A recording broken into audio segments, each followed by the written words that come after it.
council members are present. So, council, you should have a brief agenda in your work session packet. We'll move right into the agenda review of tonight's meeting. So if you'll look in your big packet, everybody should have had a chance to review this by now. Any changes, Beverly? So this is what you got on Friday. So I will just move through this. If somebody wants to stop and talk about something, please stop me.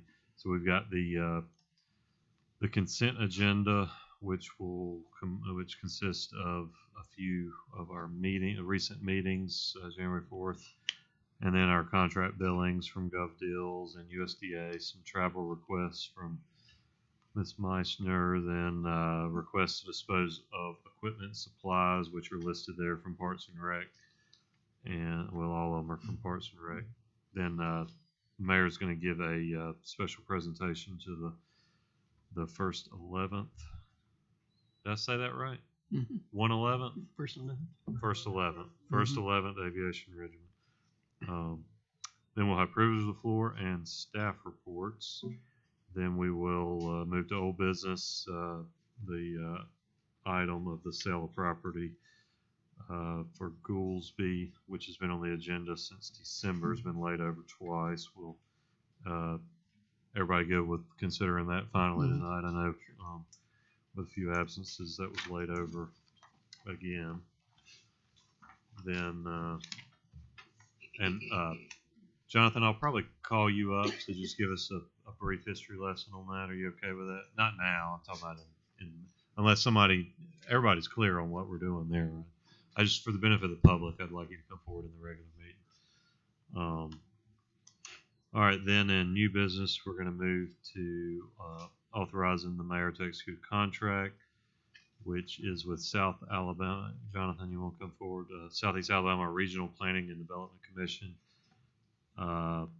for redistricting services to the 2020 census at a not-to-exceed cost of $3,500. So give us some background on this. Yep. So as you know, enterprise grew. Typically, whether or not a municipality, a county, a school board, anybody that has districts grows, shrinks, or even if they stay the same, their demographics change from census to census. State, city, county governments, all those, even school boards like Coffee County School Board, have to look at that after every census comes back.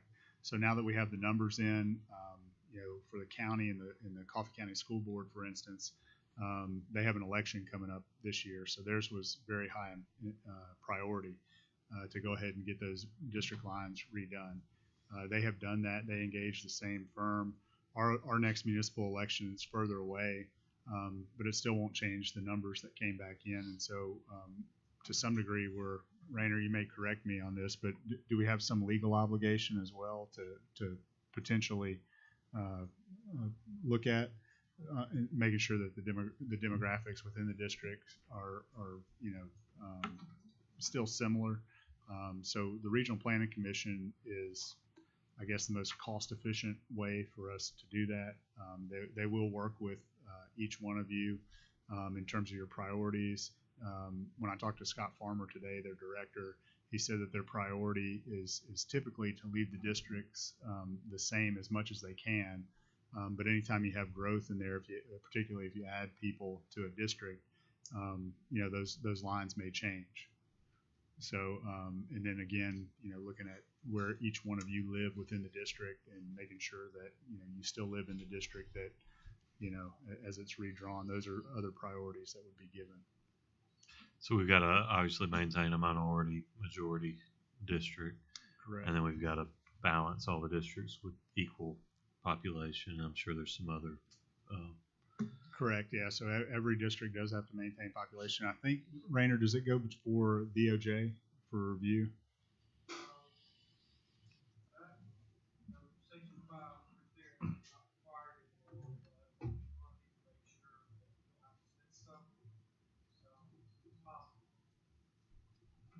But they'll present us with data, right? That correct. It shows that we're being compliant. Absolutely. It'll be an unbiased metric of how, they derived at it. It'll show, clear methodology, and it won't be anybody, gerrymandering or picking district lines. Yeah. Okay. Is everybody comfortable moving forward with the Southeast Alabama Regional Planning? I assume that, that's your staff's recommendation. Right? Yes. It's going to be the most cost effective, and, they're familiar with us. Yeah. And they said it would typically take, 4 to 6 weeks once they got engaged. All right. So then, any other questions on redistricting? Then the next item is to introduce a call for a recommendation from Billy Powell to seek bids for contract concession and operation services for departments, baseball, softball, football facilities. Is this something new we're doing, Billy? Correct. Yes, sir. This is something new. Since I've been here, and plus before I got here, that the Parks and Recreation, ran our own concession stands.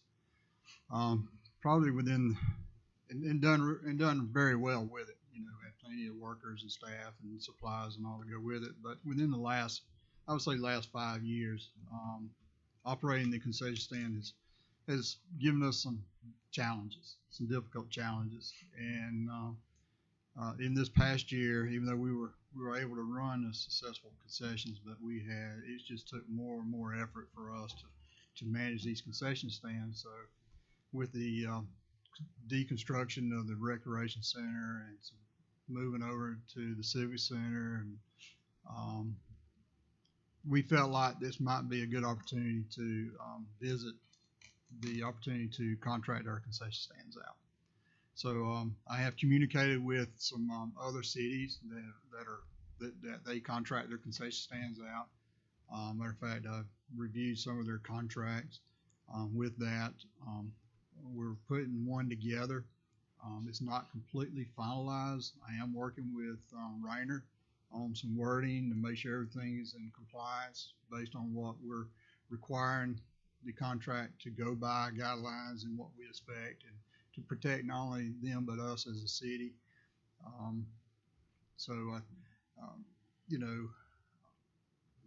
We'd like to, give that opportunity to do that, to see what kind of we can get back.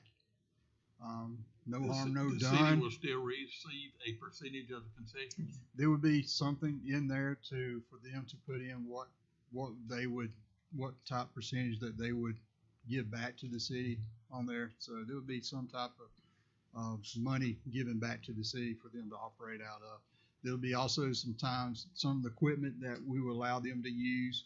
The minimal equipment could be like the popcorn machine or hot dog machine, but we're not going to invest any more money into as far as other type of equipment that we do not have and they might need based on what they want to sell. But we will obligate some equipment use based on some agreement and stuff like that. So all that's going to be written up and compiled together for Reiner and us to review. But today I'm asking to go ahead and get permission.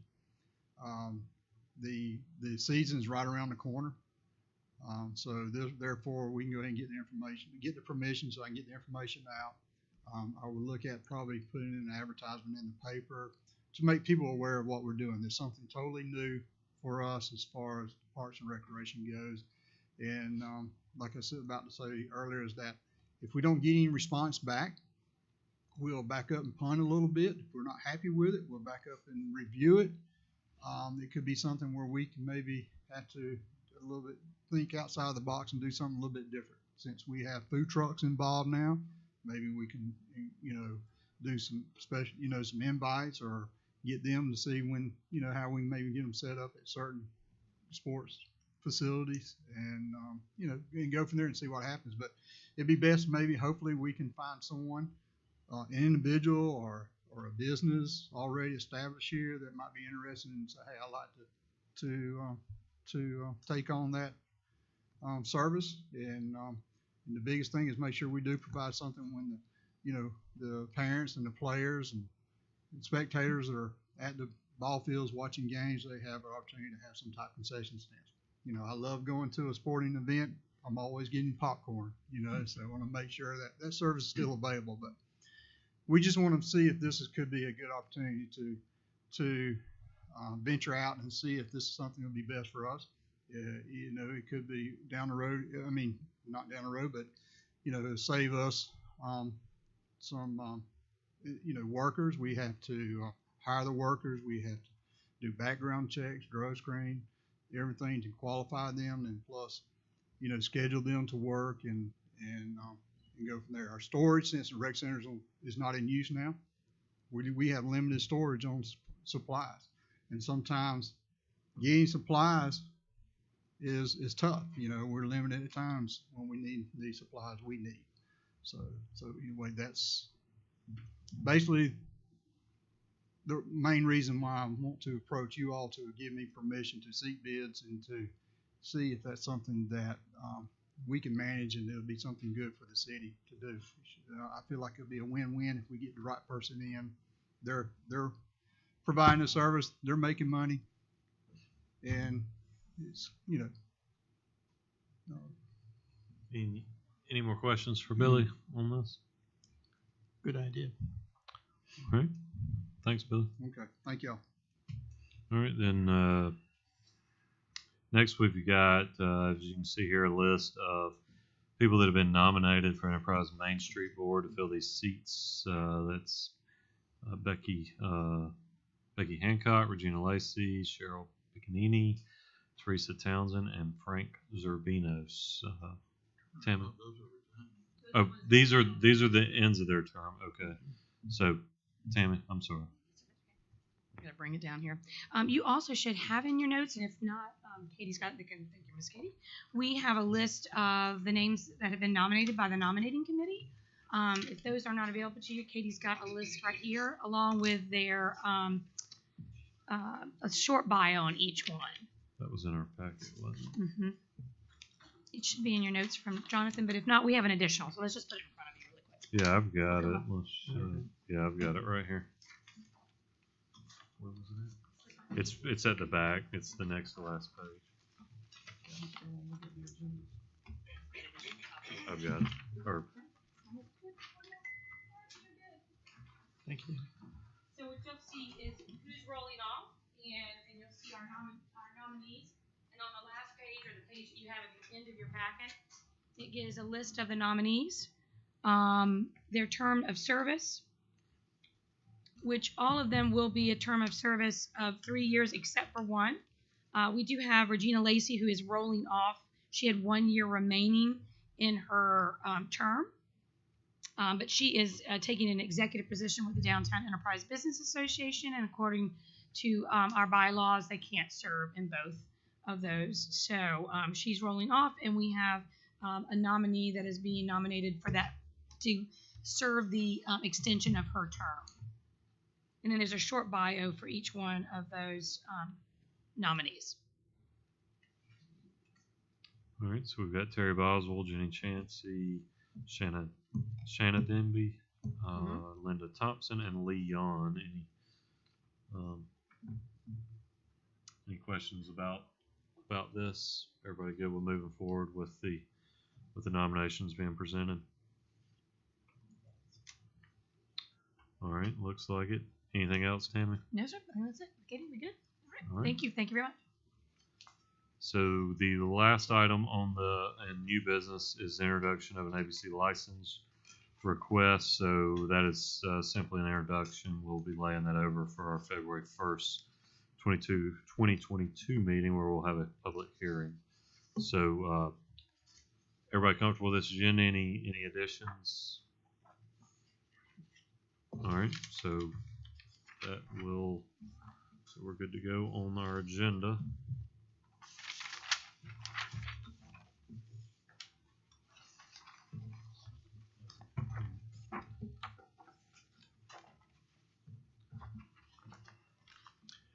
Rainer, introducing that slate of nominees, does one of them need to make those nominations individually? Can we do it as a slate?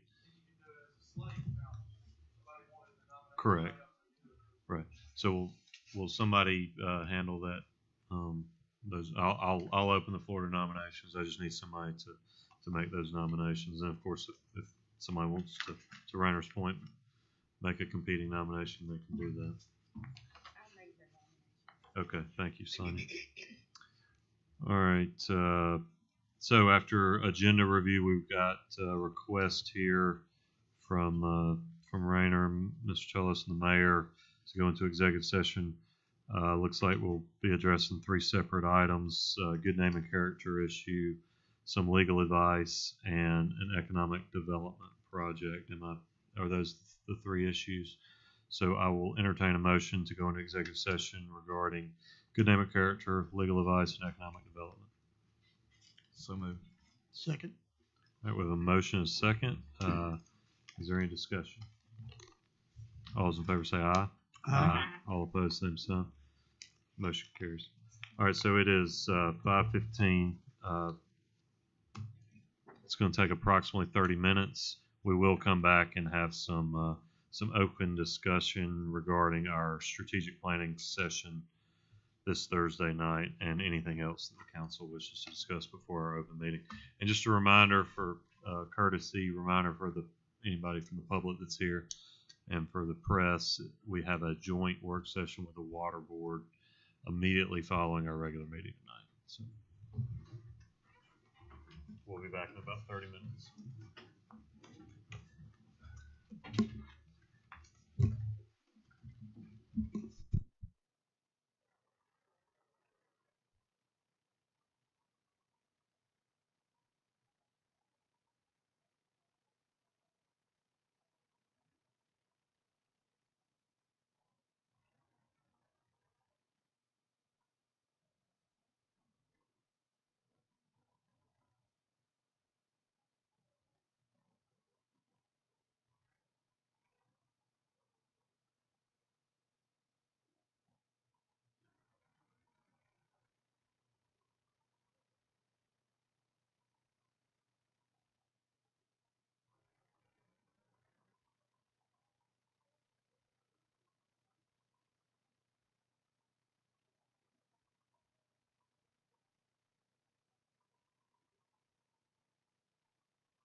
Who's this Great House doing? Isn't that Great House? Yeah, I think so. Yeah, Yeah, he's yeah. from Andalusia. Can y'all hear me? The light's on, but it doesn't appear to be Nobody's working. on. Oh, there we go. Here we go. All right, we're good now. It wasn't working. All right, I'll call this the work session back to order. We'll have just some brief. We've got about 10 minutes before our regular meeting meets. I wanted to, if we had time, discuss our meeting Thursday night, which if you're in the room, you don't know we've got a work session scheduled for Thursday night, which is a standalone work session to address strategic planning for the council. And just wanted to kind of brief y'all on what I was thinking for an agenda. And there, so some things that I want to discuss is, look at our relook. We looked at this when we first came into office, and we made a lot of changes, but our accountability / organizational chart of how everything flows. So we did a lot of musical chairs. I think every time we get together with a strategic mindset, we need to look and say, have we outgrown this? Is this working? What is working? Where did we make a mistake? So we're going to relook at that. Do just old fashioned. I'm sure some of y'all are familiar with a SWOT analysis, which just gives everybody an opportunity to talk about what they think the city's strengths are, our weaknesses are, any opportunities we got, and any threats. So that strengths and weaknesses being internal issues, opportunities and threats being external, things that may be out of our control, but things we need to know about and guard against. Then talk about any major issues that y'all want to see addressed over our remaining term, and then do some goal setting also. So those are the kind of 4 categories that I want on the agenda. Part of that accountability and organizational structure is also governance. I know Eugene had brought something up to me before the meeting, which was governance related. How are we structured as a city? We need to constantly be evaluating that. And Eugene, you had asked me for a minute on that. We've got a few minutes, so if you wanted to just bring that up. I'll be glad to. I sent the mayor and the councilman all an email today with my concerns about the water board being a 3-member water board. Now, I brought this up back in June of 3 or 4 years ago in our past administration, but at that time, they decided it was not a good time to consider changing from 3 members to 5 because we were about to go into an election. We may have a new mayor, new councilman, etc. And they just really didn't seem to see the need of having 5 members instead of 3. Well, within the last couple of months, we have had 2 different meetings where we only had 2 members to show. But when you have 2 members out of a 3-member board, you still have a quorum. So those 2 members can vote.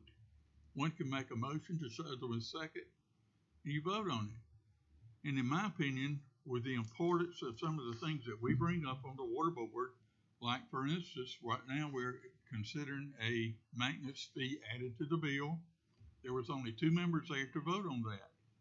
To me, it's much better to have 5 heads to consider this than 2.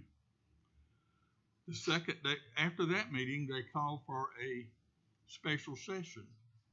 Well, when the special session came up, I was in the hospital. So again, they only had 2 members present. And it is, in my opinion, we are much better off to have a board with 5 members so that you have more thoughts to consider and not leave the responsibility on 2 people to make a major vote on a major thing that's going to affect a lot of people. So thank you, Eugene, and we obviously don't have a lot of time to discuss that in this meeting, but he asked if he could at least introduce the concept. So just be thinking about that. It's certainly nothing new. It's been part of our conversation. Has not been a overly contentious thing, but just something we have consistently talked about. So we may have some time Thursday night to discuss it. Like I said, in my mind, that's kind of in the governance category, which is how is the city organized? How are we making decisions? who answers to who, who manages what pot of money. So we can discuss that Thursday night. We can obviously discuss that in the joint work session tonight. So does anybody have anything? Well, since we're together tonight, we got a few minutes as far as Thursday night that you just outside of those general topics that I discuss. And I would like to keep the conversation general in nature. We meet twice a month to discuss very specific things and take care of them. So this is more of a big picture meeting. But is there anything that y'all want to make sure gets addressed Thursday night? If not, you can obviously send me an email. Like I said, accountability, organizational chart, governance issues. That's been bullet point number 1.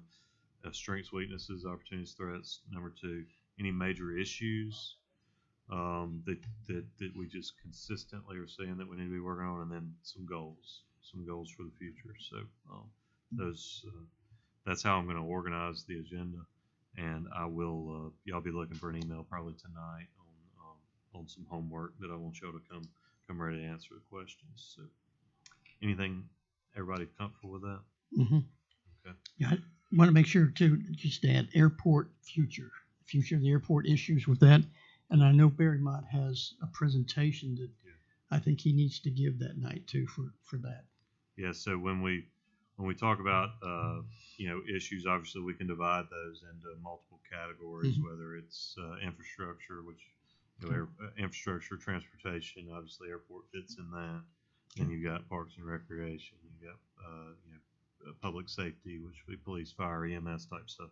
So yes, we can address all that. And I think out of this is going to come probably some breakout sessions on more specific issues. So we'll only have so much time. Don't be discouraged if we don't get to everything on Thursday night. But really, it's just the beginning of a dialogue that's going to continue. So, all right. Well, this meeting is still going to be at the airport. Airport. We're meeting at the airport, right? Isn't that right, Beverly? Yeah. Good. 4:00 at the airport, in the new terminal building. All right. So we will take a 3-minute recess, unless somebody has anything else to discuss real quick, and we'll reconvene in our open regular meeting.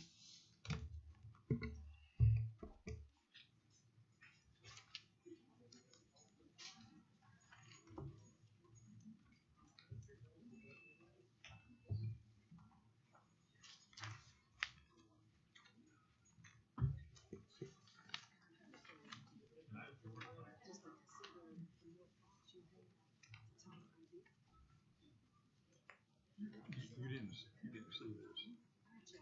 Okay.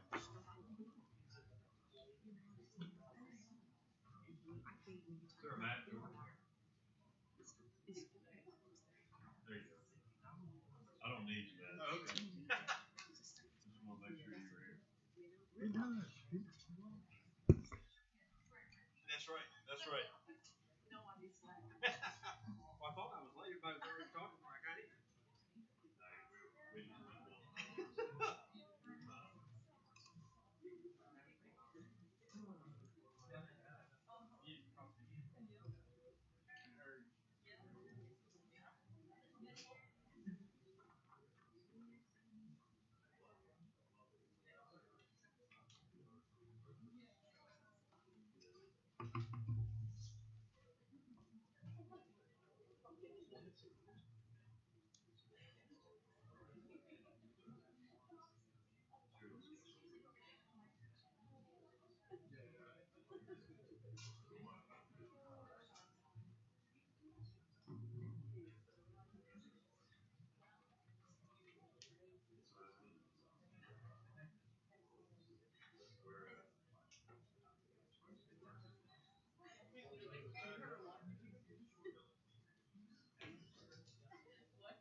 started with what we could.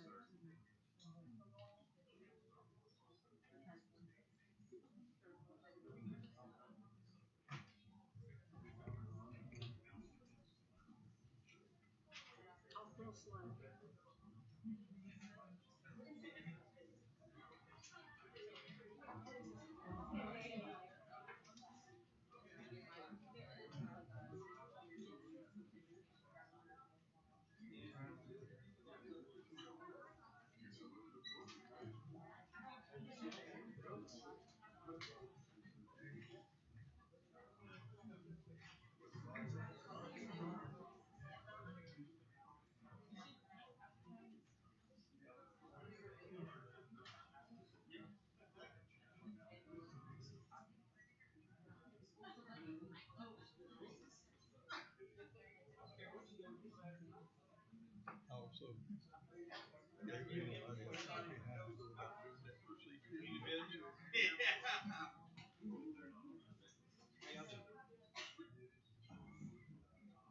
If they're not on board with it, is it possible for the council to do it?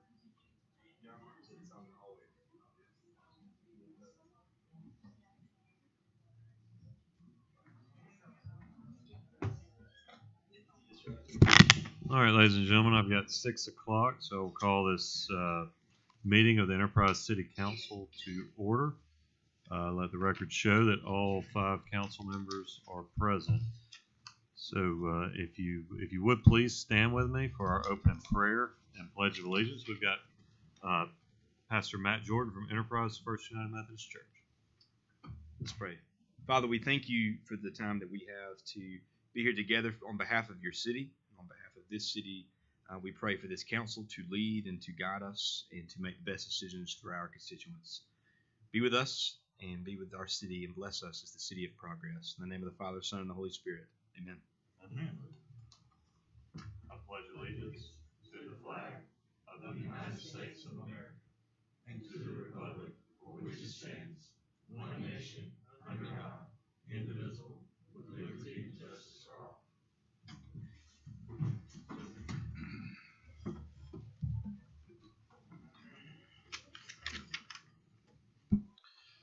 Okay, council. As discussed in our work session prior, you should be in receipt of the agenda for tonight's meeting. I will entertain a motion to approve the agenda as submitted. So moved. Second. We have a motion and a second to approve the agenda as submitted. Is there any discussion? All those in favor say aye.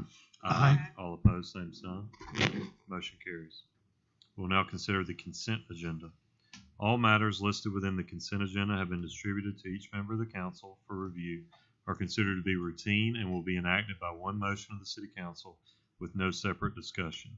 If separate discussion is desired on an item, that item may be removed from the consent agenda and placed on the regular agenda by request of a member of the city council. I will now call for a motion to approve the consent agenda as presented. So moved. Second. We have a motion and a second to approve the consent agenda as presented. Is there any discussion? All those in favor say aye. Aye. All opposed, same sign. Motion carries. All right, I'll now recognize Mayor Cooper for a presentation of a plaque to service members of the 1st Battalion, 11th Aviation Regiment in recognition and gratitude of their volunteer hours and dedicated service to the City of Enterprise. Mayor Cooper.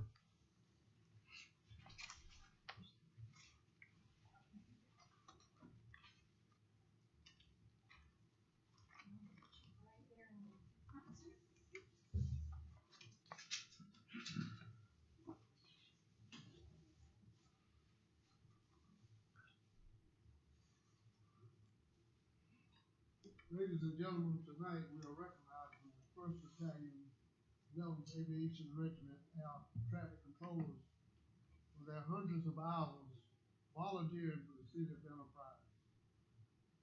We want to say thank you to Captain Paul Lambert. Thank you to Kayla Irving for being such a capable leader of this volunteer group. The first of the 11th Air Traffic Controllers being volunteered for the city through the P River Historical Society about 3 years ago.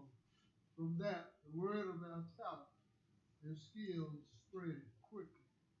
They began to volunteer more and more and have assisted special events at the Farmers Market, Parks and Recreation Department, and downtown with the Main Street program and the Chamber of Commerce. In fact, just this past year, members of the first 11th assisted at 14 events, projects, for a total of about 1,200 hours, 1,200 hours of service. If you put that to a dollar amount of those hours, that means they devoted and donated about $9,000 worth of work to the city and related organizations. But we hope that they know that we value them much more than money. They are a vibrant group whose attitudes are always positive and upbeat. They are individuals who always stand ready for a challenge. We appreciate their impact on the enterprise and their commitment to this community.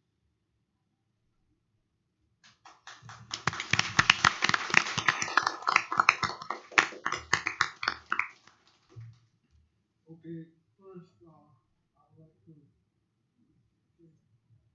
Caleb Irving, if you come up, please. On behalf of the City of Enterprise, I have a certificate of appreciation here applied, and it says, presented to the 1st Battalion, 11th Aviation Regiment Air Traffic Controllers in recognition and gratitude for volunteer hours and dedicated services to the City of Enterprise. We appreciate all you do for our city. William E. Cooper Sr., Mayor, January 18, 2022. Thank you.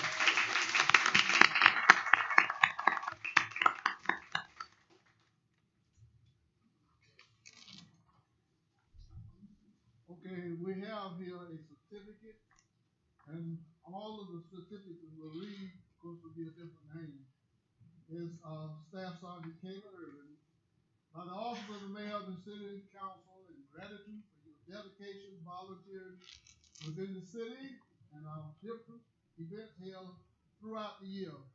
We truly appreciate your unwavering support. In witness thereof, I hereto set my hand and seal, caused by the seal of the City of Enterprise, dated this 18th day of January 2022, William E. Cooper, Mayor. Thank you.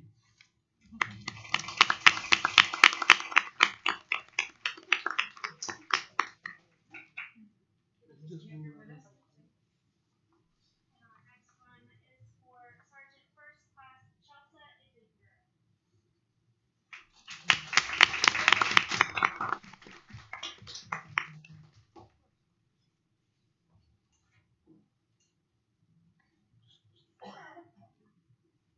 And Staff Sergeant Brianna Sarah Serian.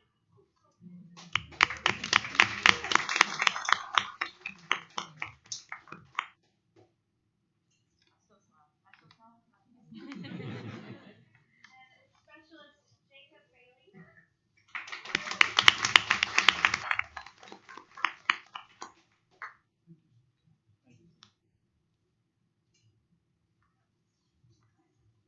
And Specialist Troy Hawkins.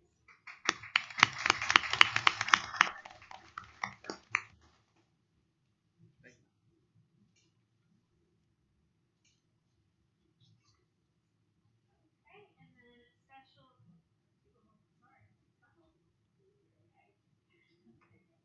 Specialist Annabelle Graham.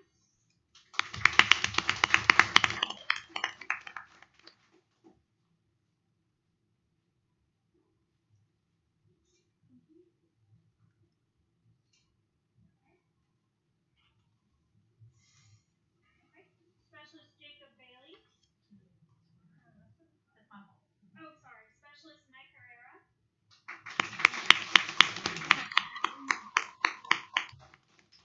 We're gonna have Bailey and Herrera exchange there.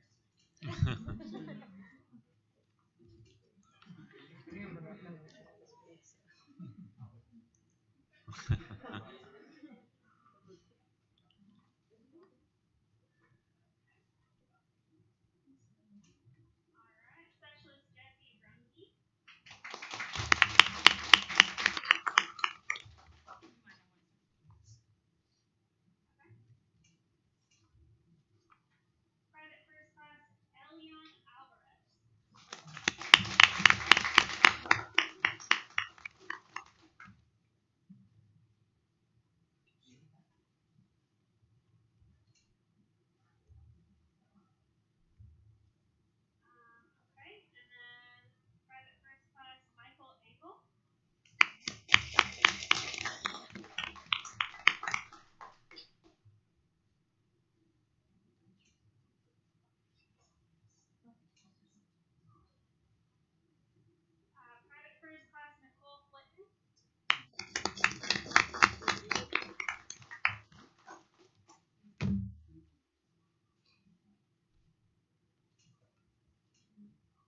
unbelievable pen. Thanks for your unbelievable service. You guys are used to me and my corniness. I don't have the coins. I'm doing my best Abe Cantor.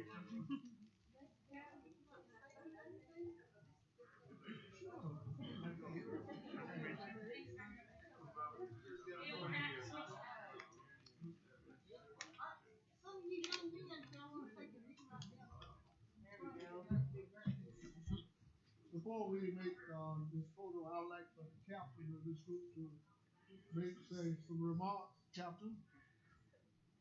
Well, everybody in the City of Enterprise, I appreciate you allowing us to volunteer our hard work and maintain relationships and have a positive influence on this community.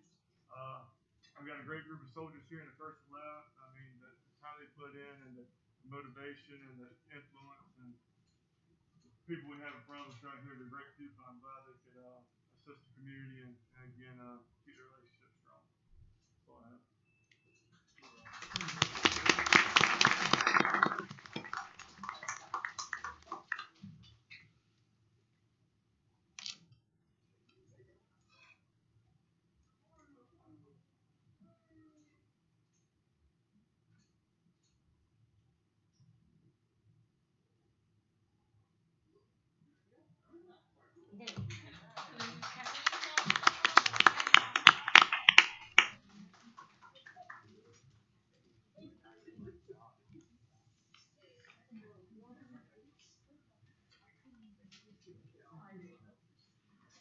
To the council and to the citizens of Enterprise, Billy Powell and his staff, we would like to thank this group of military people for what they've done for us in the time up to the farmers market or civic center, where it might be when they'll call upon, they are right there on time and they stay until everything's over with.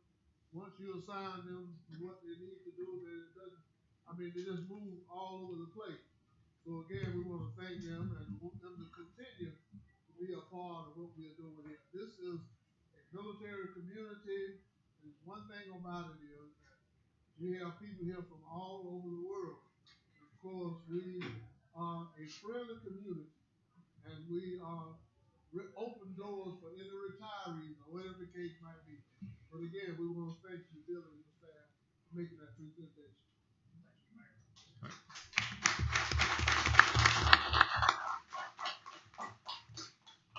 Thank you, Mayor. Thank you, Mayor.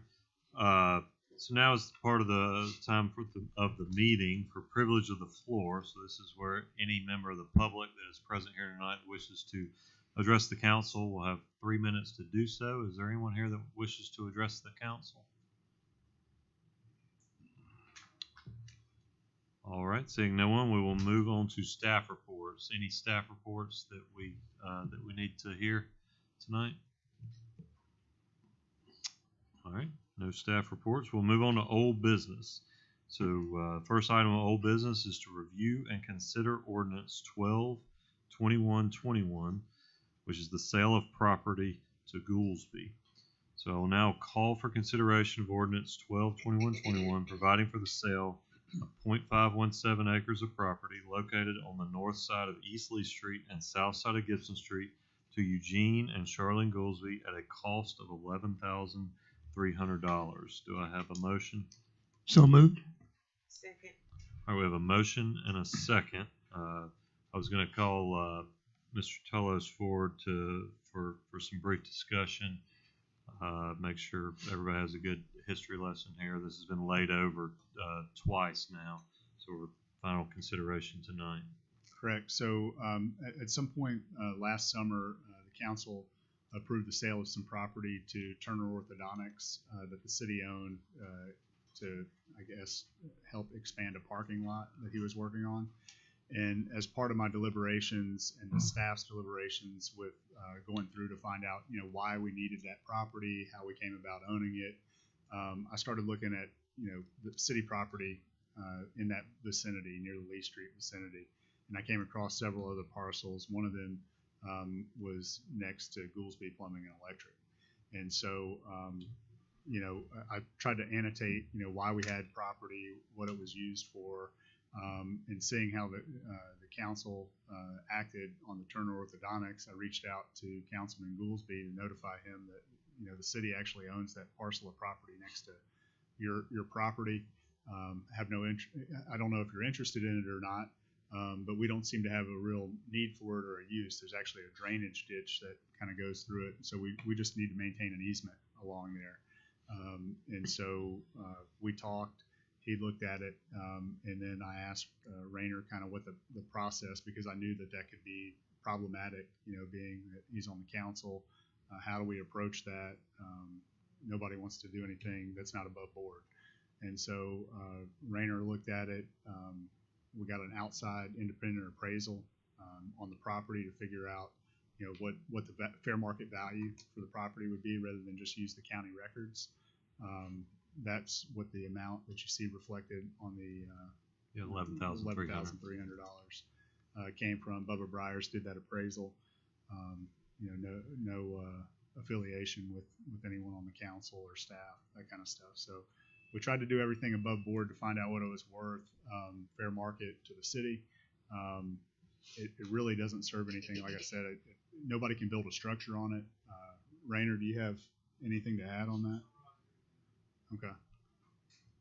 Yes. So, you know, although the council does often meet in executive session to discuss real estate negotiations, just so everybody's aware, we have not discussed this property in executive session.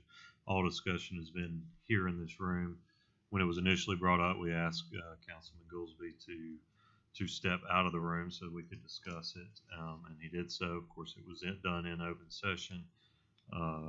You know, is there any additional questions or concerns from the council? You know, this has been an open issue now for over a month. So I believe it was first introduced at the first meeting in December. So any other discussion? Let the record show that I recuse. Yes. All right. Well, we have a motion and a second, and hearing no further discussion, I will. All those in favor say aye. Aye. All opposed, same sign. Motion carries. Thank you. All right, moving to new business. Next item, the first item on new business is to authorize the mayor to execute a contract with SEARP and DC Redistricting Services.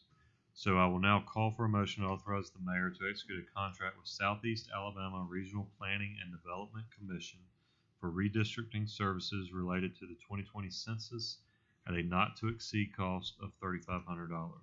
I'll entertain a motion to approve this request. So move. Second. All right, we have a motion and a second. Is there any further discussion? Of course, discussed this in our work session prior. All those in favor say aye. Aye. All opposed, same sign. Motion carries. I will now request permission to seek bids from Billy Powell, Parks and Recreation Concession Services. I now introduce and call for consideration of a request from Billy Powell, Parks and Recreation Director, to seek bids for contract concession and operation services for the department's baseball, softball, and football facilities. Do I hear a motion? So moved. Second. We have a motion and a second to approve the request for Billy Powell to seek bids. Is there any further discussion? All those in favor say aye. Aye. All opposed, same sign. Motion carries. All right.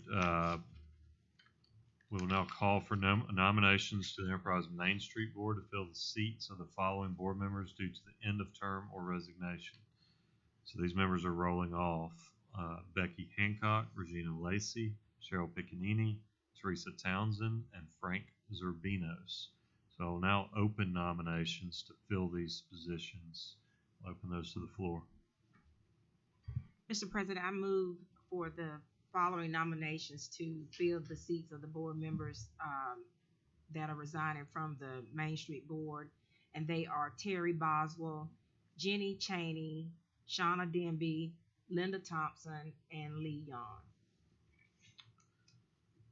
All right. I believe that's Chancey, right? Jenny Chancey. Did I say Chaney? Yeah. Chancey. Jenny Chancey. All right. So you hear Councilwoman Rich's nominations of Terry Boswell, Jenny Chancey, Shanna Denby, Linda Thompson, and Lee Yon. Are there any additional nominations? Make a motion nominations be closed. All right, we have a motion to close nominations. Is there a second? I'll second. All right, we have a motion and a second. Is there any discussion regarding closing the nominations? All those in favor say aye. Aye. All opposed, same sign. Motion carries. So the nominations are now closed. So I'll now entertain a motion to adopt these nominations. So moved. Second. All right, we have a motion and a second to adopt these nominations from Councilwoman Rich. Is there any discussion? All those in favor say aye. Aye. All opposed, same sign. Motion carries and the nominations are approved. All right, I will now introduce requests from Harry Raj LLC, doing business as Express Lane, for a retail beer off-premise only license and retail wine off-premise only license located at 921 Rucker Boulevard, and call for a public hearing to be held at the regular meeting scheduled for February 1st, 2022. There'll be no action taken on this tonight. That is all of our new business. We now have the mayor's report. Mr. President, an announcement about the one we left. I also like to thank Kay Kirkland for organizing a lot of this too. She had a lot to do with bringing those people in to help us on different fairs there. So Kay, we want to say thank you to you too. And also to Councilwoman Rich. She was out on yesterday doing the missionary work. And she was able to provide soup or meals to over 200 and some people. So we're going to thank her for a job well done.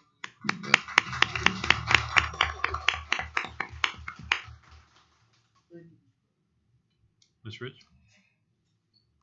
Good evening to everyone. It's good to see everyone here tonight. Certainly want to thank our 1st Battalion 11th Aviation Group for all that they do. I see a couple of them here and there, so we're blessed to have them as volunteers. So everyone have a good night.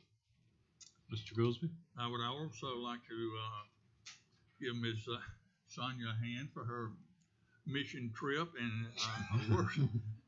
Y'all killing me with the In her missionary. community, right? Her mission trip right in her own community, handing out soup for all these people. It was a great project, and I'm glad it was successful for her. I would like to thank the service of the 1st 11th Aviation Regiment for the volunteer work they do and for their service to our country. Thank y'all for coming. Greg? Ditto what everyone said so far. I'd also like to add, as everyone's well aware, that there's a lot of sickness between COVID and flu going around. So please be patient with businesses as they have to at times close their doors or limit services due to staffing issues. It's widespread, and we'll get through this. Just be patient with the businesses as they try to do their best to make it through it. And thank all you for coming. Yeah, I'd like to thank everybody for coming tonight. Thank you, everybody that's online visiting us. Thank you, department heads. You know, after Christmas, all the parades and everything, you didn't take your track shoes off. First of the year, we're running again on a lot of projects. Sonia, thank you. That was great mission work out there. And to the soldiers of the 1st and 11th, a great job. And I saw a lot of those folks helping us in the backfield during the Christmas parade, during that cold weather. They're great. And I really appreciate all that they do for the city. Thank you. Yep, thank you. Yeah, ditto what everybody said. Sonia, thank you for all your work. Thank you to my other colleagues up here. I know y'all are constantly out in the community doing hard work. And if this meeting was not exciting enough for you, please hang around. We've got a joint work session with the Water Board coming up in 5 minutes. So we will stand adjourned and we'll reconvene in 5 minutes in a joint work session. Thank you. I gotta stand up and stretch it. Go a little more.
Is it a top or is it? Are you going to top or front?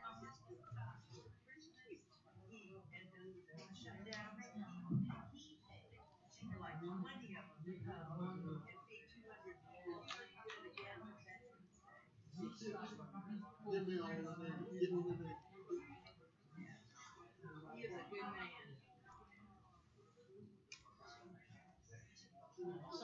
We may do it after first. Okay, give me all the names. Yeah. Put it all in fire.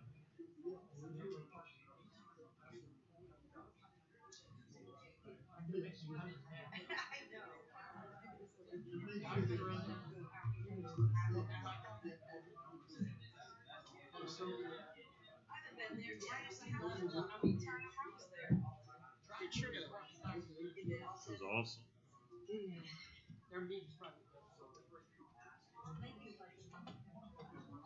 Y'all are making me hungry. We were talking about So, you know, I had this idea before COVID that was going to be my 3 little snacks to take. next. Oh, you have to work? So my friends and my husband started. You don't like to go high up, nothing, can't swim. You start off. So it was like, I told you I want to conquer some of these. I turned 50, so my timeline is narrowing down, you know. And Jingle was like, it's no way I'm going anywhere near I'm not doing that. Okay, I have no one that's willing to. It's our favorite thing. I was like, I'm not trying to. I just want to just pray, just plan. It's hard to learn as an adult, I will say. And So Lucy struggled. they've with it. challenged She me didn't like, if you grow learn how to swim, then we'll do that. I was like, well, I guess Lucy I won't didn't be grow doing it. up doing it. So she's How's Lucy doing? doing good. Doing good. Doing good. We got John Elser has been here. Been here, Eugene? Been here? I'm sorry, sir. Is Ben back on here? Yeah. I He didn't was see. talking to John. Oh, okay.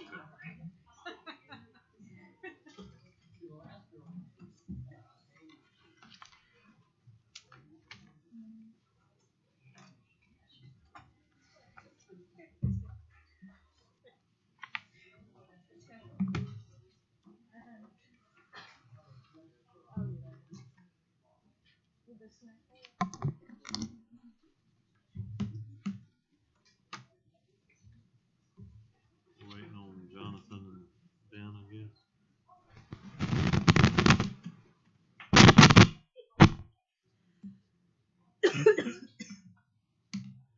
I see.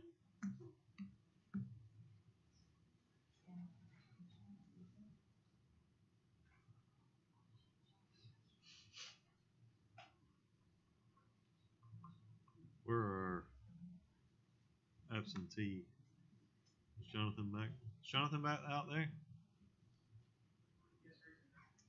Tell him we're ready to get started, please.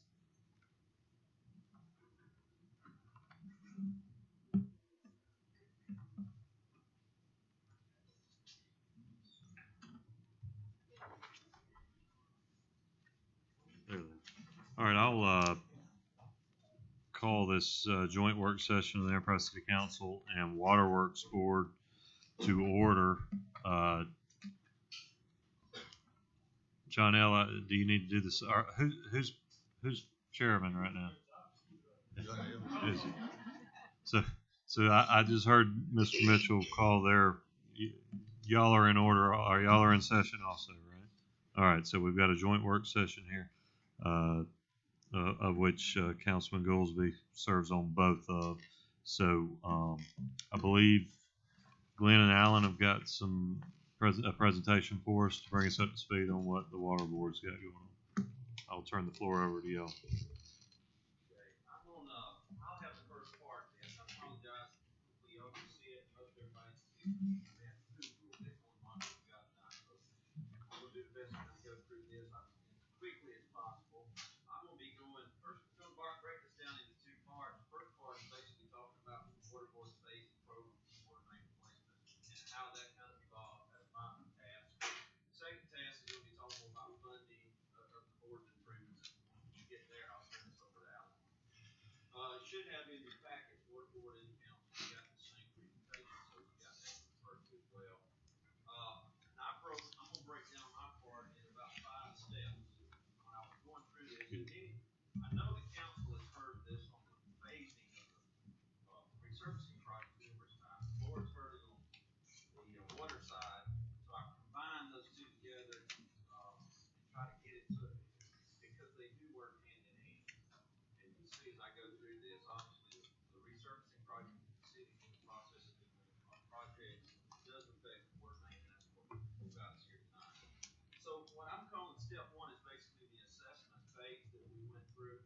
As you know, the city had a resurfacing or a roadway assessment done by March 2020 of every city street in the city was evaluated by basically mechanical means by a van, a computer, so it was very not subjective, very objective, basically done by that computer. So it ranked every city street by a pavement condition index 0 to 100.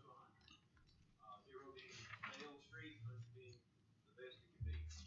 So that's really the database of the assessment that started this whole process. We took that spreadsheet and all that data that would come from the assessment, put it in an overall master spreadsheet, and started developing data from that. The water department reviewed that spreadsheet in every street. Southeast Gas did, as well as Public Works and any other entities that may have utilities associated with the street. From that, we gathered a lot more data. The water department, basically, Alan, went through every one of these streets and determined whether there was no risk associated with water main in that particular street, low risk, medium risk, or high risk. So that kind of provided the basis for what we're going to talk about tonight. That's kind of the assessment phase. I put this sheet in there because just to illustrate, this spreadsheet is quite comprehensive, and then it includes every city street, and then the data for every street we've logged into this spreadsheet as we gather additional data. So that works both for the resurfacing and the city side as well as the water board side for street water improvements. They go together. So that just gives you a little illustration of some of the data that went into this spreadsheet. The second step basically was the paving step because the city was ready to initiate resurfacing. So obviously the water board had already went through 2 phases of water main replacement. I'll mention that in just a minute again. However, what we were able to do was take the streets that were no risk associated with water or low risk, and we reprioritize all of those streets based on the base condition index, which is basically this condition of the street, worst streets first. So basically worst streets that didn't have any real water issues. So from that, we're in the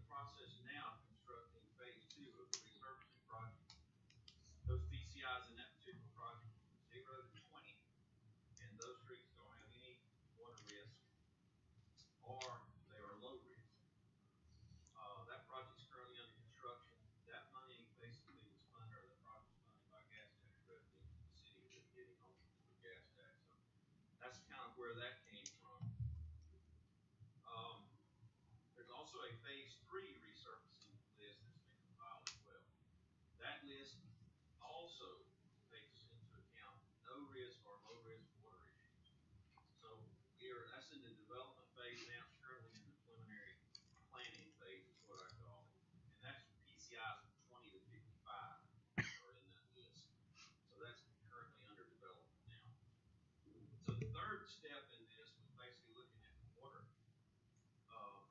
Obviously, for the city to do any additional resurfacing phases beyond what I just described in phase 3 is going to require water improvements. So phase 4 is when we really get into Phase 4, that's correct. approximately when do you think that would be 2023? Yeah. Okay. Yeah. I think we're in the development phase now for phase 3. So we're still in preliminary design there. So you're talking several months getting that ready. So by the end of this project that's going on now, it will roll into phase 3. So it would be 2023 probably. So can't do any more without some water to improve the water, man. Get it to lower the risk, basically, is what that does. So what happened was we took that list with medium and high risk and we give it back to the water department, basically Alan. He's been through that list multiple times, making sure that he's got it as correct as he can because it affects the cost of everything and schedule. So I can assure you Alan's been through that multiple times.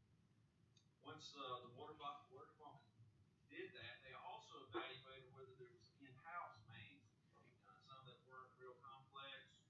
Alan identified several streets, a lot of streets. He's put that in an in-house list, which the water department is in the process now. They've already replaced a lot of some main and some services. So the in-house is taking care of as much as it can, and that's currently stayed in the process now as well, and will continue.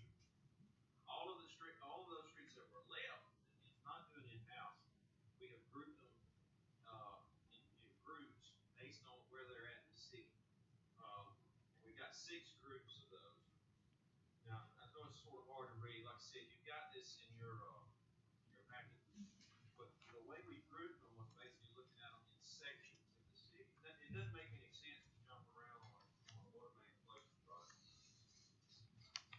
Bear with me just a minute. From a resurfacing standpoint, obviously the resurfacing contractor goes in, he doesn't spend very long in a subdivision, he's paid and he's out. Water main's not that way. When the contractor moves in, it can be months in that subdivision. So you really don't want to jump all around. So that's one reason why we group these in sections so that we can go in and address a whole section that needs addressing. I've blown this map up a little bit. That's kind of the northern section. Just to give you a little idea of where some of these streets are, all those that are highlighted in the color of streets that are on this list. Same thing sort of in the southern section. So step 4 basically was the water department. So we took all this that I mentioned and been updating this spreadsheet consistently with all this available data. We roll it into estimated costs on water construction. And the water board has already initiated a phase 3 water main replacement project. It's composed basically of group A and B streets, which are streets inside 5 minutes. We decided those were the first ones, probably the most critical to address, and that's kind of what's in this project. The funding for that project basically is coming from COVID relief funds, something that's being worked out jointly between the city and the water board. So that's kind of where those funds, right now the budget on that is $2.75 million. We're in the design phase now of that heavily. And I will note, I mentioned earlier that there's already 2 phases of water main replacement been done by the water board. And many of the streets that are in this phase 2 resurfacing project and some that are even in this phase 3 resurfacing project are on streets where the water main's already been replaced by the water board. So just to point that out, that's a good thing.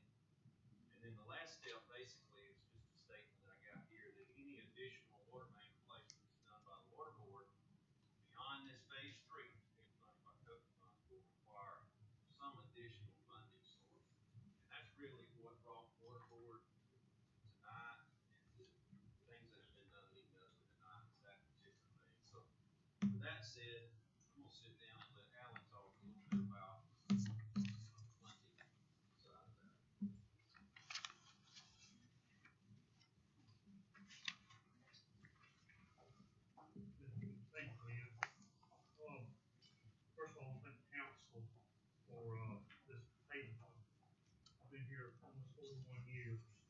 this is probably the biggest, most aggressive, resurfacing project I've ever seen in my 40 years.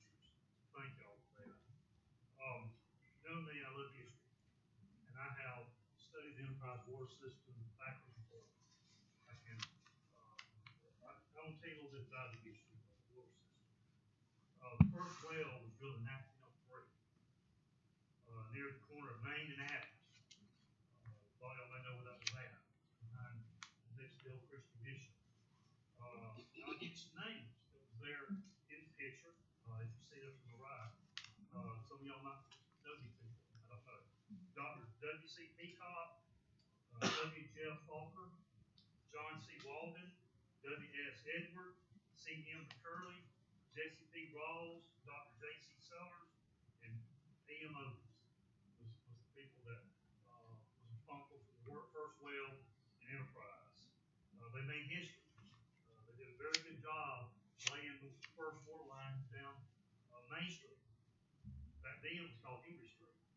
It went down College Street. Back then it was, Main Street was Carmichael Street. College Street was Henry Street. Even went down Silstockings Avenue. Does anybody know where that was at?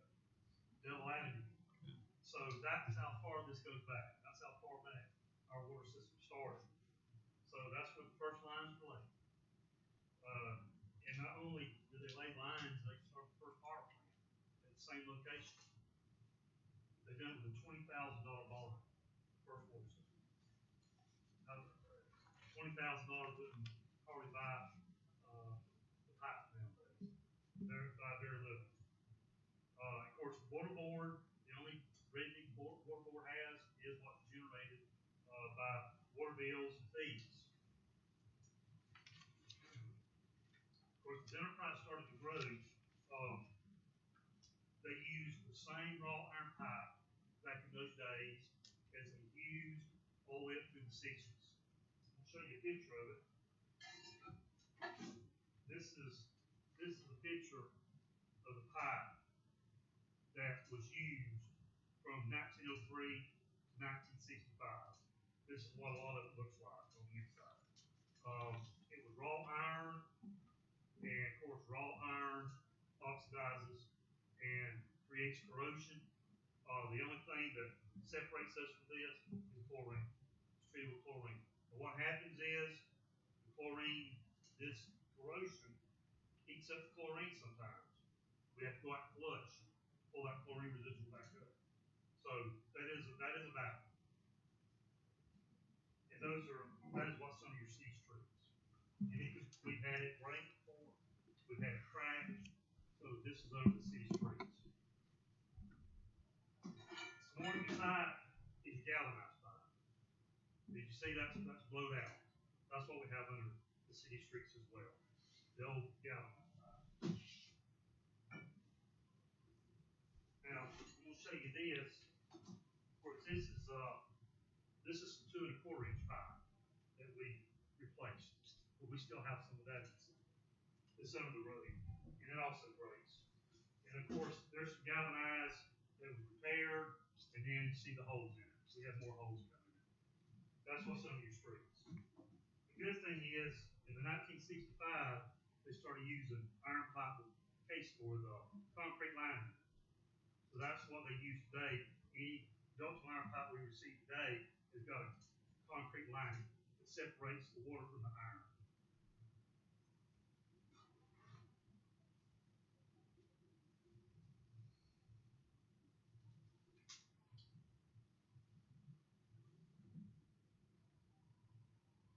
So we want to talk about water line replacement ahead of this resurfacing project.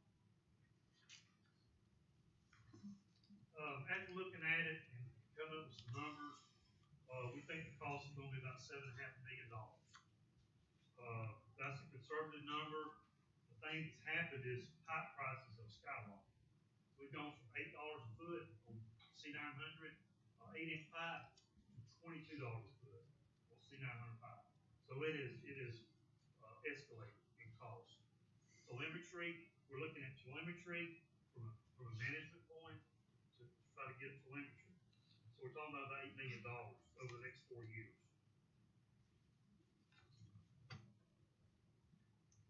source, of course, COVID money, $2.75 million that Glenn spoke of. COVID money to take care of that first phase. Well, I call it the first phase, but it's the second phase, believe me, right? Third phase of the initial water line replacement. Of course, that leaves the shortfall of about $5.2 million. Where does the remaining funding come from? And this is not easy. This is never easy when you're trying to figure out funding. It's not. The last thing you want to do is look at rates, but it's just when you're back in the corner and you're trying to get the job done, this is the next step that we have to take. A fee will have to be implemented for all enterprise water system users to replace water lines ahead of the city's resurfacing. Of course, it's all about a lot of streets in a short period of time. What we have set up is residential $550 per month, commercial $20 per month, funds generated. This was based on 9 months now, with $1,041,000. But we're 1 month behind, so it'll be about $941 we will collect in 2022. 23, you got 12 months of collections, $1.4 million. 24, you got $1.414 million. And then down the road, we're looking at another well and another tank. And this would continue to pay for those projects. Funds generated ahead of resurfacing. This is just kind of a rundown of what you just seen there. We got collection of 3.857, COVID 2.75 for 6.6 million. Now you said, well, that's short. It is short. And what we may have to do if we don't create any more funding, we may have to pull some funding out of our budget for 1 year or so. We may have to hold up on rehabbing a well or rehabbing a tank. We may have to do that 1 year to find that extra money. At the same time, Glenn talked about in-house projects we're doing. We're trying to replace some of these lines in-house as much as we can. But of course, that's a hard thing to do because you've got day-to-day operations. And that's, things come up, you have leaks, you have to pull off of it, and then you might get a day or two, a week to work on it. So it's a juggling act. Other capital projects after the current water line replacement project is complete. We're talking about continue to upgrade water line sizes and loop system, and continue to replace oil lines from 1903 to 1963, and water meter replacement. We have to do that. So that's a continuation. Now, if you look in your package, I have a couple documents there. Safety gift. The first one is water rates in comparison. I've done a comparison with other cities with all the systems in Gulf County. Even with the 550 on the residential, you see we're lowest on the 3/4 residential, and we're next to the lowest on the 1-inch residential. Then on the multi-unit complex, we're still lower. Those are the only one around that has it. It's close to 5. We're still $4 below them. And then on the commercial, we're the 3rd lowest out of the 6. Next page there, it just shows you the category breakdown of all the certain accounts. You've got 16,000 residential accounts, 1,110 commercial, and 1,000 multi-units. Gives you a total for 22, 23, and 24. The next staple papers there just gives you a breakdown of exactly what residential fee $550 a month, what it means there. And then the same way on the $20 commercial, and then the definition of what we call a unit. The next page is your resolution that was approved. And then the next page is a summary of what it was for, what this fee was for. I'll be glad to answer any questions.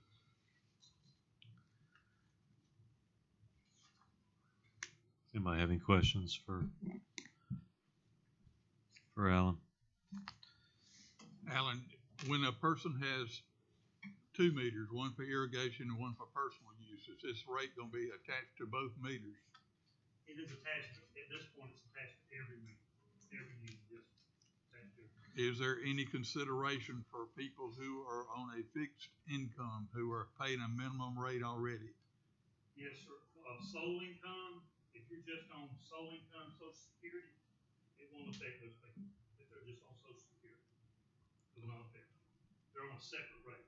If they sign up, they have to apply. We have right around 20 customers, and that's on sole income. So that's an application process. It's a means tested, I assume. Sure. It's means tested. They apply for it, and y'all have standards to whether to grant their own. They have to apply for it, and they come in every year to reapply. So on the sprinkler or irrigation, whatever we want to call, I mean, I guess I have a hard time understanding that logic, that just because somebody chooses to meter their water differently, so that they don't have to pay sewer rates on their irrigation water. Why then? Because of a decision often made by a previous resident or their builder 20, 30, 40 years ago, why then are they getting double hit? I guess I'm having a hard time. We just look at every user to try to minimize the cost across the board. Now, I went and looked at that today, and if you took off the double use, in other words, sprinkler meters, commercial and residential, it's about 50,000 a year. That'll take off 50,000 a year. By best estimates. Yeah. Of course, I mean, I would suggest you can pick that up by going to 5 1/4 or 5. 5.75. Yeah. Yeah. In my mind, it just seems like an arbitrary way to allocate these costs. I mean, again, I don't. I mean, it's just outside looking in. That's. But another question I had is why, and I realize the money's got to be raised somehow, and y'all chose a flat fee per. Why that instead of just a rate increase? Well, rate increase is based on usage. Yeah. And you can't ever tell what the usage will do. In a year that's drought, it would work very good. Mm-hmm. In a year that's a lot of rain, it would be shortfall. Yeah. So I guess there's also an argument that this is infrastructure that's hitting an operational expense. So where rates are a variable expense based on how much water you get, that would be an operational. Where this is a long-term infrastructure investment, I guess there would be an argument for a fixed charge. I mean, I buy the logic. I wanted to hear what your thought on it was. Yes, that logic is, and we talked about that. That money's going to be earmarked. It's going to be in a certain account, and just to be very transparent, that money goes into a certain account, and that's all it's used for. Yeah. So that's another way to be able to keep up.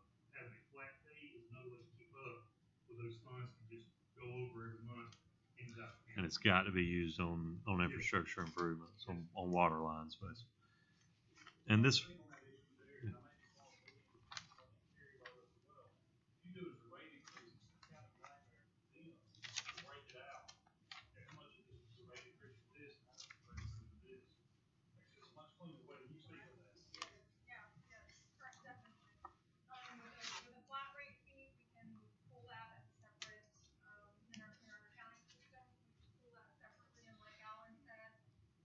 that every single month into a separate capital improvement account because it is held in reserve specifically for those improvements. Yeah. But in the system, it's much cleaner to do it that way and not have to do a bunch of complicated figuring out the difference. Yeah. No, I mean, I understand it, and those are just some of the questions we're going to be getting. I'm sure y'all have gotten them. I wanted to make sure we were all on the same page there of how the logic, the irrigation thing. I do, I personally have a hard time explaining that to somebody, and actually, that's just my opinion on that, because like I say, that was a decision based on not wanting to pay sewer fees, and now they're getting charged an extra, $5 and something when it takes the same amount of pipe to service that account, right? I mean, you agree? Does anybody else have any? I do. So I'm just curious, how did the 550 just come about? Y'all just play with the number, or? Okay. Trying to assess everything and try to come up with something. It's based on number of customers we've got, Mm-hmm. how many people now, and trying to keep that number as low as we could, as this was minimum. Right. Good. But we knew it was gonna have to have at least $1.5 million, 1.4, 1.5 a year. Mm-hmm. So you tend to do this. And so that's just kind of how it came up. We really try to keep it at $5. But it just couldn't get the numbers with just $5. We had to have 50% in there to do that. But like I said, I worked backwards and forwards. So, I'll wear out a few pencils. right. So another question is that, $5 doesn't seem a lot when you're talking about a foot long from Subway or even a combo special. But when you got people that's struggling or seeking assistance from organizations to get their water bill paid.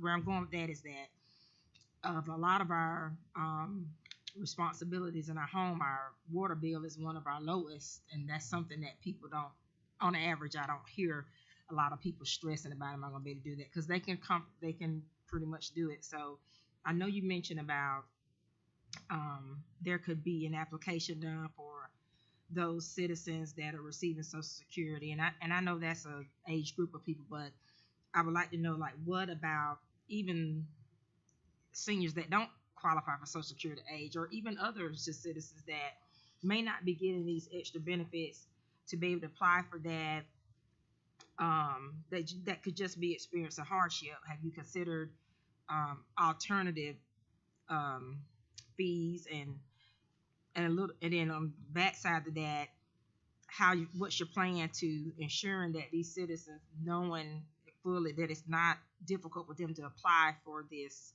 I guess it's a waiver or such, or a decreased fee? They're just on Social Security. Mm-hmm. The way it's set up right now, if they're just on Social Security or sole income, they're not affected because they're on a separate rate, total different rate. They're on a reduced rate. Okay. And so that that has to be, in other words, the rate on that has to be specifically approved by the board. Mm-hmm. Or they have to say sole income rates won't go up. That has not happened. This is a total different rate, separate from the current rate, the original rate for everyone else. But the sole income is just Social Security, the way it's set up right now. Anything, if they're drawing retirement, any kind of retirement, they don't qualify. But if it's just Social Security, and they bring the paperwork here, they can't qualify. That's how it's set up, I think, over 15 years ago, at least 15, if I remember correctly. So, we're obviously asking y'all, because of our aggressive paving project, we're asking y'all to pull forward future improvements, right? I mean, these are improvements that need to be made anyway.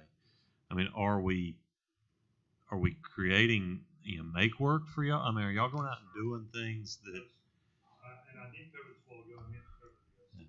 Over the last 30 years, the water board has replaced about 50 miles of water mains, about 300,000, almost 300,000 feet of water mains and water services. This is not something we just started. It's something that, as you know, there is, and I'll say this, there is growing concerns of the old pipe that's in the ground and across America, there's a lot of concerns. And of course, I'll show you some of the concerns there. There's going to be unfunded mandates, federal mandates coming down the pipe. And then with this paving project, it's kind of just expedited that a little bit more. But no, sir, we have been replacing lines for a very long time under bonds, and so this is a lot bigger, and we feel we need to speed it up a little bit more to get these old lines replaced as soon as we can. And the alternative then is for us just to pave ahead, and then y'all are going to have to go back and tear up our streets. That's right. maybe this is a stupid question, but why we put the water mains under the street? Why, or is this just where they're crossing the streets? This is where it was done years ago, not anymore. It's all behind the curve. That's just where it started out here in 1903, all the way through the 60s, all the way through about the 80s. They were putting them in the road. So if it's behind the curb, why can't the line just be left? Again, these are stupid questions, I realize, but why can't you just terminate the line, leave it there, and then put a new line behind the curb? Because you're gonna have a lot of crosses, you're gonna have a lot of lines, you gotta go back in and abandon them. There's some places you can't get behind the curb because it's not enough right of way. Okay. There's just a lot of opinion issues with how trying to do it and not do it in resources.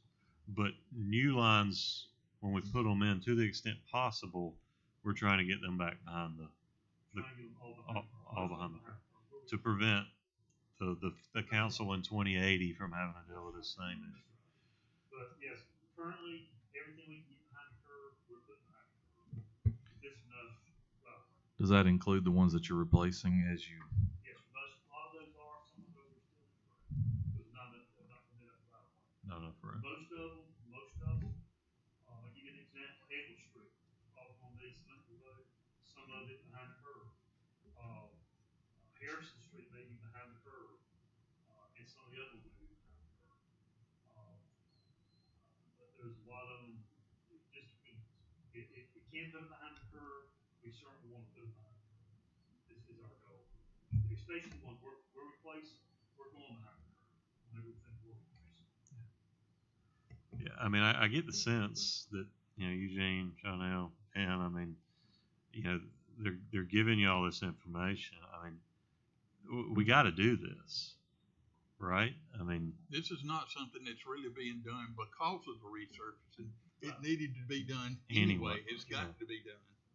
Yeah, I mean, nobody's sitting here saying there's other alternatives. I mean, we've got to take care of our water lines, and I don't think anybody, whether it's the council, water board, under our watch, we're not going to let our water system crumble. If you listen to the news across the nation, other cities who are having major issues with contaminated water, eventually, I'm afraid, if we don't get this done, there's going to become a federal mandate that gives you a deadline of how soon you have to have it done. Right.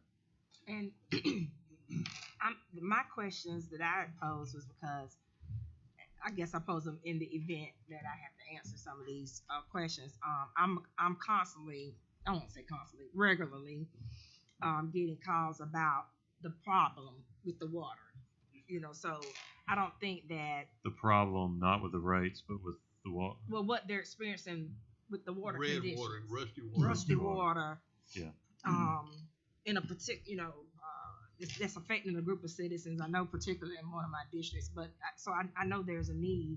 But then I also know that in that area too, there's a lot of elderly, a lot of fixed income there. So I whereas I know it's a need, I believe they know it's a need based off what I hear, but you just want to be sure we have all these questions answered, and that people I want the citizens to know that, it is a need, but we want to be considerate of those that where maybe some of us $5 is not a lot, but it could be, and to some, and make sure they know what options for those citizens that receive the Social Security can have, and that we do everything to make sure we assist as much as we can. I have a question, Al. This may be for Glenn or Barry. All these new housing developments are going in. Where are they putting those water lines? I see all behind the curbs. So that's a requirement now, right? Okay, that's what I thought. I just want to, so we don't have this problem. Okay, thank you. Mm-hmm. Come forward, John, if you don't mind. In some of our discussions too, since we're in a public meeting, and I know Glenn and Alan and I have talked, and the mayor and the water board at a lot of these meetings, but a couple things that they brought up that I wanted them to maybe expound on that maybe they haven't yet we talked about there's still about 50 miles worth of road still out there, right? So it took you 30 years roughly to be at 50 miles done, but there's still 50 mile of pipe in the ground right now that you don't know if it's going to be around in 5 months or 5 years when that fail point is going to be. We don't know. We're gambling. But these roads, once we repave them, they're going to be, hopefully 10 or 15 years that they're in good shape. But if that pipe fails, 5 days or 5 months from now, it won't be, and then we'll be in the same kind of situation that we're in today. And then the other thing, you talked about kind of, a lot of the questions that we've seen from the mayor's office or people that have called in, well, my neighborhood is fine. Yeah. We just got, water service out here last year. Why are we paying for this, $5.50 or $20? Because, that's over somewhere else or over in that part of town. Can you talk about kind of what that experience is for people? Yes, sir. And I thought this might come up with some people in your subdivisions. But what everybody needs to understand, this is a complete network, water lines, and that water may pass through those old lines to get to those new subdivisions. So it's a unified effort across the city to get these lines. So all of our wells are tied together. It's all interconnected. It's a grid. Yeah, restaurants. Let's just say you live in a new subdivision, and you come, say, to a certain restaurant that may be in an old part of town. Those lines are old, so you're going from one side of town to the other. So everybody's affected. It's not just you. It's everyone that's affected by these old wells. And of course, they break. We have cast iron snap under the road, and we probably my career, 41 years, we've probably fixed probably 500 cast iron lines waiting for us. We've had a few police cars to get swallowed up in a road where the line was leaking, and they were driving, patrolling the area one night, and the road fell in with a police car. So it does happen. It does happen. It can happen. Because these lines continue to get older. And it's not just that, it is the corrosion that's always is a concern inside of the lines. And the water lines are downtown on Main Street. They're in the alleyways, right? Well, that's a good point. Alleyways were actually replaced. All right. I remember that. Right. So we actually did the water lines in the alleys.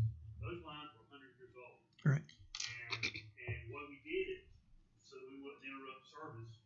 Because I hope y'all didn't get any complaints. I don't think you did. But we actually ran a in-house. We've done a temporary water line. Ran 1 inch poly tube on top of the ground. Mm-hmm. Teed off, put everybody up that poly. We went in and abandoned the old line, so when the contractor came in, if you broke the line, it wouldn't interrupt the customers. So that was a huge project and a very successful project. Probably didn't hear about it because there wasn't any complaints. And so that we took that very seriously because we knew there's a lot of downtown restaurants, eye doctors, and those kind of things. And they didn't need to interrupt the water. So what we do, we try to do it the best way we can to come out on the end where everybody can have good quality water. So that was a big project. Yeah. And I thank the water board for doing that. And I thank the water board in the past. We've had some good water boards in the past, and we certainly have a good one now. And I can't, the things that have been done in this water system over the last 30 years, I could write a book on. I really could. Maybe I will one day. Back to the irrigation meters. I had a senior citizen visit me yesterday. She's concerned because she's going to have to pay it on 2 meters. She says at the end of the summer, I turn my irrigation off. I don't turn it back on until the spring. There's 3-4 months there that I pay a flat rate that I'm not using the water. So why am I going to have to pay $5 a month on it? And that's back to our conversation earlier.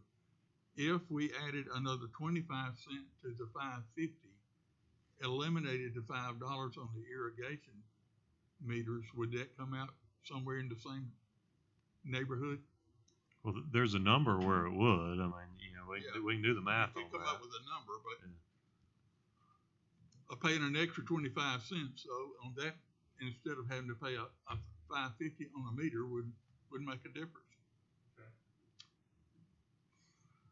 Now, I will say on the flat rate, just so everybody understands, there is a flat rate, like there's a flat rate on power, gas, and all that, even if you don't use it, because there's a cost associated with that meter that's there, and reading that meter and billing everybody.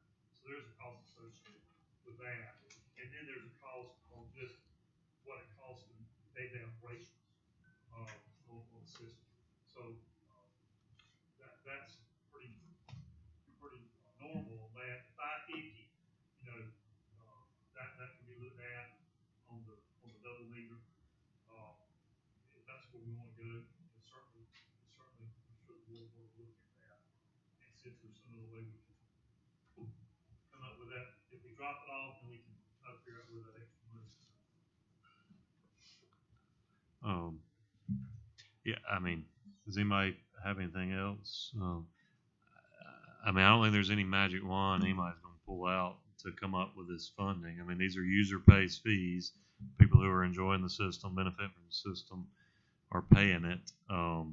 It's, even by y'all's calculation, looks like y'all did a lot of work coming up with these numbers. It's a shortfall, so it's not like y'all are being overly aggressive. I mean, with everything that's been presented to me, I mean, I'm comfortable with it. I don't like it. I don't think anybody likes it. I know y'all don't wake up in the morning to figure out how to raise water rates, but I would much rather deal with concerns and complaints on this than look up one day and be in the news for to your point, getting under a federal decree, or God forbid, a substandard water system that's not getting the job done, or even worse, hazardous to use. So, well, I think there's two things that we really have to consider. Is one, he mentioned the massive inflation that's caused some of this expense that wouldn't have been there, that might have been able to have been covered in other ways if you hadn't had 3 times just on materials. Just on materials, it's tripled, more than tripled. But also, I think it's very important that we look at this comparison rate to see that Enterprise is still one of the lowest of them. Even with the increase. Even with the increase. Yeah, I mean, I think it's important to look at your peers and make sure that they haven't figured something out that we haven't figured out. But it looks like y'all have done a good job with that. So, I mean, you could just live a few miles down the road and pay even more. Yeah. I mean, I'd love to sit up here and poke holes in what y'all have done here, but. And actually, like I said, I've gotten. I think I told Alan, I bumped into him last week and was sharing. I've gotten very good responses to the replacement of the water lines. I guess more impressed with that than the concern with maybe the increases. I haven't heard any of that on my end, but I was just like to prepare for, that. What about, because I'm gonna get those questions too. So I thank you for giving me that, because I didn't know about that, or either I forgot about the Social Security. I have met with a few people. They called me about it, and I went out and met with them. They just talked on the phone. I went and explained what was going on, and after I explained it, then they were understanding why this was going. So I have had phone calls. John Allen, Ben, y'all want to add anything?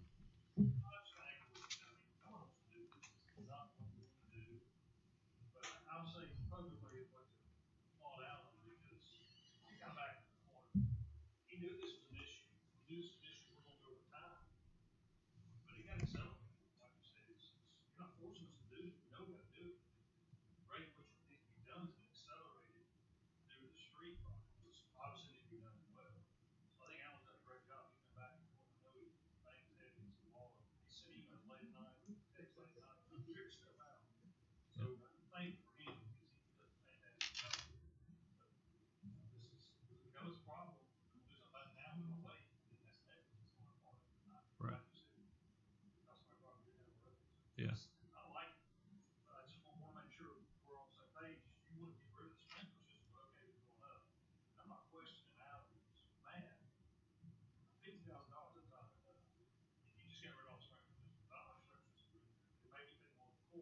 Yeah, I was surprised it was that low.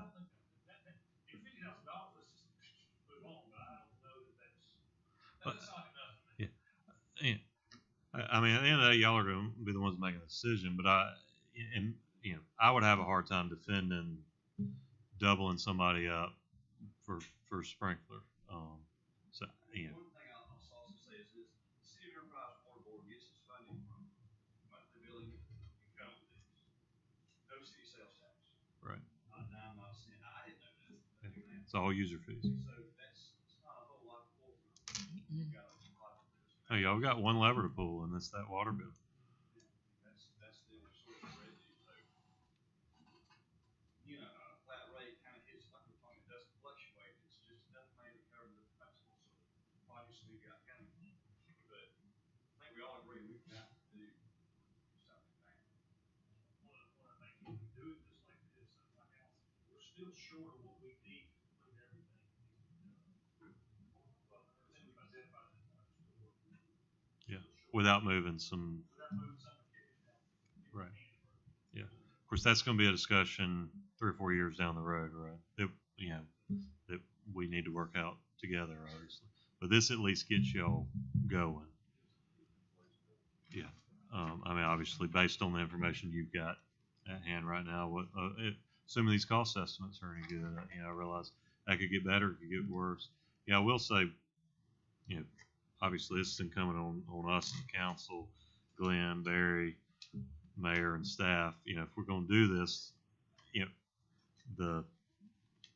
the complaining and everything will be a whole lot less if we execute. Let's go out there and give them new paved streets, give them new water lines, and make sure that and communicate, make sure they know what they're paying for. And I think most people understand. I mean, to use your point about Subway sandwich, you go pay $5 for a Subway sandwich, they give it to you, you got it. So as long as we deliver on what we're claiming we're charging for, it's a much easier conversation to have. And I have utmost confidence we got a team in place to do that. Well, any other general discussion on this? I will say, as a council, one challenge we've got is they get this bill. It's sanitation, which is your garbage, water, and sewer. Am I missing anything? It's those 3 components. Everybody looks at it as the water bill. So obviously it's not getting any cheaper to provide sanitation. It's not getting any cheaper to provide sewer, and it's not getting any cheaper to provide water. So unfortunately, there may be other increases. I mean, that's just the nature of the beast. And so as you're out, talking with folks, just be aware that it might not just be $5.50 or $5.75 or $6.50, whatever y'all come up with. There's going to have to be other increase. Is that a fair? I know Leanne agrees. Yeah, that's fair. And I hear it a lot too, is that they see the bill went up and they're unaware of the component Right. of the bill, and that the water board is not getting the fees, the sewer and the garbage fees are not going to the water department No. to help with their infrastructure issues. So it's completely separate. Right. That's going to sanitation and the sewer fund and all that. We talked, 5 or 6 months ago, very much in presentation about sewer. And that's something that, at least everybody in this room still needs to be very aware of, is that these numbers somewhere around $600,000 or $700,000 a year. Right. And the sewer department's facing the same thing as the water department. It's an old legacy system built in the 50s, 60s. But anyways, that's discussion for another night. Obviously, we can discuss some of this Thursday night in our strategic planning session. Anything else from anybody? So thank y'all too, especially. I know maybe we'll see about getting y'all a raise for But no, in all seriousness, y'all volunteer your time because you care for your community. Not John A.O. It just but no, sincere thanks for y'all's service to your community. So, anyways, we'll stand adjourned if nobody has any objections. All right, we're adjourned.